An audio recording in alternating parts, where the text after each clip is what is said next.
Hey everybody, today we're going to talk about inner conflict, and we're going to use the example of dieting to highlight how impulses can outrun, outgun, or outpace what you know to be real, true, and honest. So, inner conflict. This is what happens when two powerful motivations within your psyche collide with one another.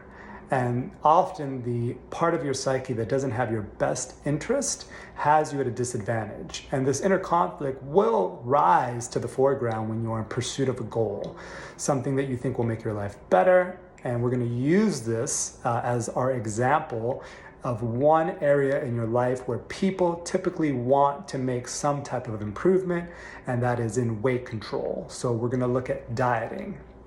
Now, dieting on the surface looks like it should work, but it has an abysmal success rate. It has about a 95% recidivism rate, which means that 95% of people that go on a diet will be back at their pre-diet weight within 12 months.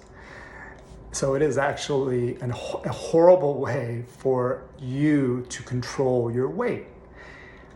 However, it's not all bad news. I will give you some information that will make your chances of dieting fall into the 5% that succeed.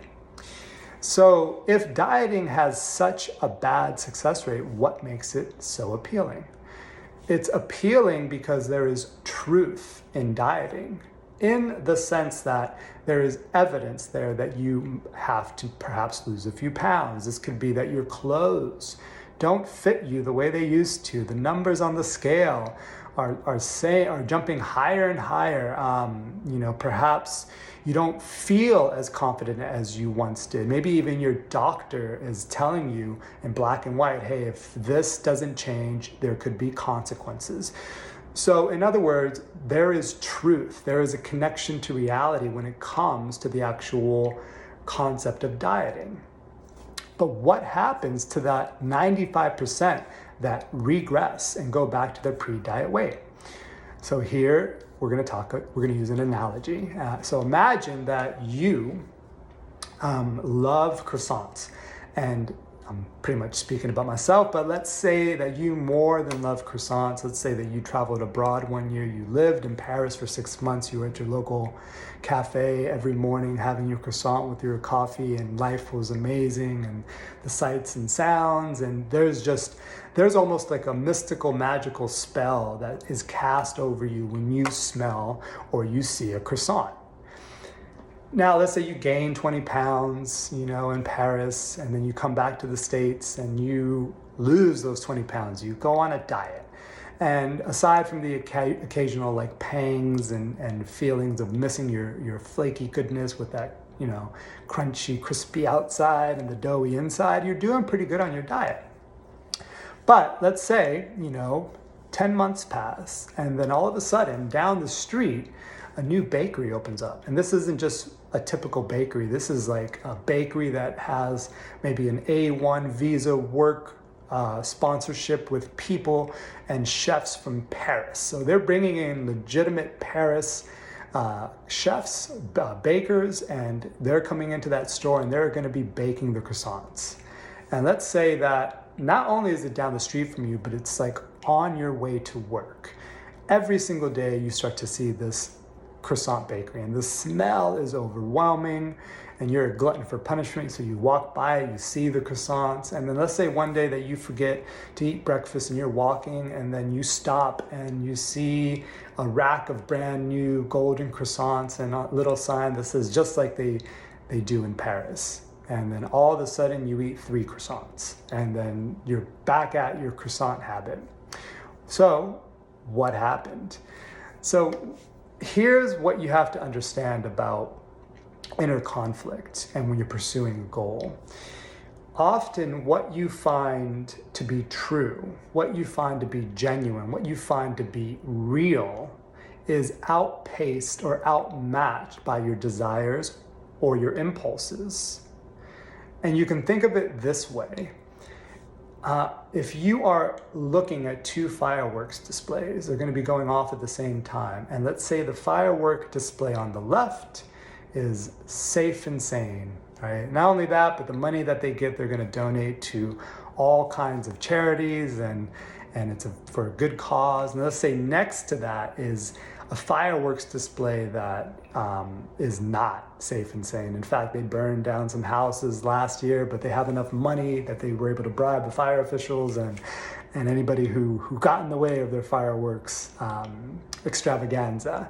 And their fireworks display are illegal, but when their fireworks go off, it's going to be like little cosmic explosions in the sky. And let's say both of these fireworks go off at the same time. Where do you think you're going to look? What do you think is going to draw your attention? Even if you had to pay money, who do you think you would give your money to? So that's what happens when your inner conflict comes into a head. The part of you that is connected to the part of you that knows the things that are true, that are grounded in reality, that there's a pattern of evidence that is there, that you know that on your diet you were looking good, you were feeling good, you were your clothes fit better, but then your desire and your impulses, all of this on this side goes way ahead of all of this, right? So it's like this disparity is happening, and all you can think of is like, well, this is what I want now. I want this croissant right now. I want this ice cream, this cookie right now. And that's why you fall off, is because you can't keep up with your appetite, so to speak. And I'm talking about the appetite for things that are alluring, because self-deception and self-destructive habits are very attractive. They're very alluring in comparison to something that is stable, grounded, and safe. Even though it is true and it is connected to reality. But you see, that's not how life works.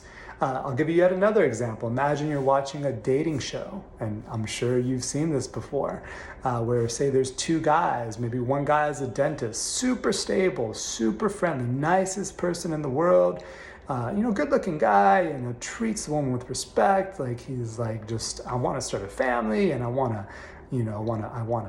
be there for you, and all of this. And then you got the other bachelor, maybe he's drives a motorcycle, drinks every weekend, doesn't treat the woman on the show with as much respect as his rival. Really just kind of a wild, bad boy type individual. And you know how this is going to go when it comes to time to choose. Likely if the lady starts to choose the bad boy, you might be screaming at your screen. And you're doing this because you know how that relationship will likely end. And you know that you might have experienced something like that very similarly. If not yourself, then a friend of yours. And this goes for both men and women. And that's what happens, is that what you find desirable makes your eyes and your appetite overblown. And what you find to be true and real doesn't get as much attention, right? It may get attention in the beginning, but then that attention wanes. So how can you belong to that 5% that is successful? Well, luckily, while you are wired and geared to be tempted by things that are in the immediate, in the now, things that will satisfy your primal urges, so to speak, there's something else you can do that it will be very smart if you do go on a diet. You can join a group, an online group. You can join a group perhaps like Weight Watchers, something where you are going to be held accountable, because not only are you a creature that is capable of abstract thoughts, abstract patterns, and abstract thinking, but you're also incredibly motivated by social, cultural constraints. What that means is that if you join a group, you will have a better chance of staying on your diet, because we as human beings love to share our experience.